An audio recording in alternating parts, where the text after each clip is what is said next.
Finally Marvel ने कर दिया है एक बड़ा धमाका। ऐसा अनाउंसमेंट जिसकी किसी को भी खबर नहीं थी।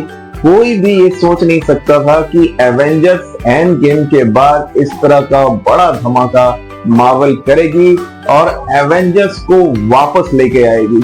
और साथ ही साथ एक जबरदस्त धमाका यही था कि रॉबर्ट डाउनी जूनियर वापस आ गए हैं। दोस्तों, एवेंजर एंड गेम के बाद दर्शक सोच रहे थे कि अब ये सीरीज खत्म हो गई है, इसके बाद और क्या ही दिखा देंगे, लेकिन मार्वल आ गई है दो बड़े धमाके के साथ, एवेंजर्स डूम्सडे और एवेंजर सीक्रेट स्टार्स। तो आइए चलिए इस पर बात करते हैं सीरीज स्कैन में। दोस्तों, ये एक तरह से हम कह सकते हैं कि मार्वल का भी कमबैक है, क्योंकि पिछले 5 साल में एवेंजर्स एंड गेम 2019 में आई थी और उसके बाद से मार्वल की मूवी उतना अच्छा परफॉर्म नहीं कर पाई है। अगर एक दो मूवी को छोड़ दिया जाए, लाइक स्पाइडरमैन नो वे होम और अभी आई थी डेडपुल और वुल्वरीन को छोड़ दे, तो मूवीज कुछ खास अच्छा प्रदर्शन नहीं कर पा रही थी। तो लोगों में ये उत्सुकता थी कि ऐसा अब क्या मार्वल लेके आएगी जो कि वापस से वही मैजिक क्रिएट कर पाए जो उस समय क्रिएट हुआ था।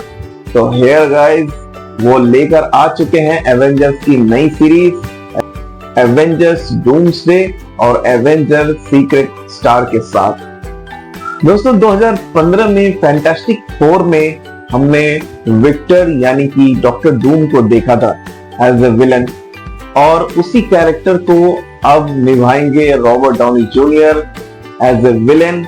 लेकिन एज ए विलेन उसमें क्या करते हैं, क्या कहानी में होगा, ये तो फिल्म आने के बाद पता चलेगी। फिल्म रिलीज होने वाली है 2026 मई में। तो दोस्तों, आयरन मैन को डॉक्टर डूम के कैरेक्टर में देखने से पहले आइए आपको शॉर्ट में डॉक्टर डूम की स्टोरी बता देते हैं। तो जैसा कि आप जानते हैं, आपने फैंटास्टिक फोर में देखा होगा कि डॉक्टर डूम का एक्चुअल नेम विक्टर था। तो विक्टर जब छोटा था, अपने एक गांव में रहता था, तो उसकी माँ जादू टोना करती थी और उस गांव में कुछ बीमारी फैली थी जिसको वो अपने जादू टोने से ठीक करना चाहती थी, और इसके लिए वो जादू टोने के सारे एक डीमोन को बुलाती थी। लेकिन उस डीमोन ने उल्टा उस पर काबू करके उस गांव के लोगों को मरवा दिया और बचे हुए लोग गांव के, उन्होंने विक्टर की मां को मार दिया। और इसके बाद विक्टर के पापा ने विक्टर को लेके उस गांव से निकल गए, लेकिन करकराती ठंड के कारण विक्टर के पापा की मौत हो जाती है।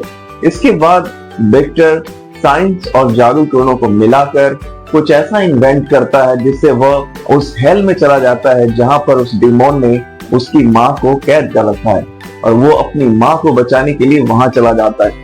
लेकिन वो इसमें सफल नहीं हो पाता है। फिर वापस आकर वो हिमालय चला जाता है, जहां कुछ मॉन्क के संरक्षण में वो कुछ एनर्जी को क्रिएट करता है और फिर बन जाता है इस दुनिया का सबसे शक्तिशाली विलेन। तो इस विलेन के कैरेक्टर को निभाएंगे अब रॉबर्ट डाउनी जूनियर, और इसमें बहुत ही मजा आने वाला है। दोस्तों, I am very excited to see that कि कैसे वो आयरन मैन से डॉक्टर डूम में शिफ्ट करते हैं। तो हम सब इसका बेसब्री से इंतजार कर रहे हैं, क्योंकि इसमें हम सब के चहेते रॉबर्ट डाउनी जूनियर यानी हमारे आयरन मैन नए कैरेक्टर नजर आएंगे और उसमें काफी मजा आएगा उनको देखने का। और दोस्तों, इस अनाउंसमेंट में काफी बड़े बड़े स्टार्स भी नजर आए और हमारे कैप्टन अमेरिका भी नजर आए और नए कैप्टन अमेरिका भी नजर आए। उनका भी अभी ट्रेलर रिलीज हुआ था, तो उनकी भी अनाउंसमेंट में हुई है। तो ये सारी अनाउंसमेंट यहाँ पर हुई है जो कि हिला देने वाली थी, और मुझे तो बहुत मजा आया, क्योंकि मैं काफी टाइम से आयरन मैन का सोच रहा था कि वो किस प्रकार से कमबैक करेंगे, क्योंकि एंड गेम में हमने सबने देखा था कि उनकी मौत हो जाती है। फिर एवेंजर्स की टीम रिक्रिएट कैसे होगी। तो मार्वल ने ये धमाका कर दिया है और हम सबको इसका बेसब्री से इंतजार रहेगा। तो दोस्तों, ये था मार्वल्स के न्यू अपडेट की न्यूज। ऐसे ही और अपडेट हम आपके लिए लाते रहेंगे। हमारे चैनल को सब्सक्राइब कर लीजिएगा ताकि ऐसे अपडेट आपके पास सबसे पहले आ जाए। तो मिलते हैं अगले वीडियो में। अपने और अपनों का ख्याल रखिएगा। Good bye.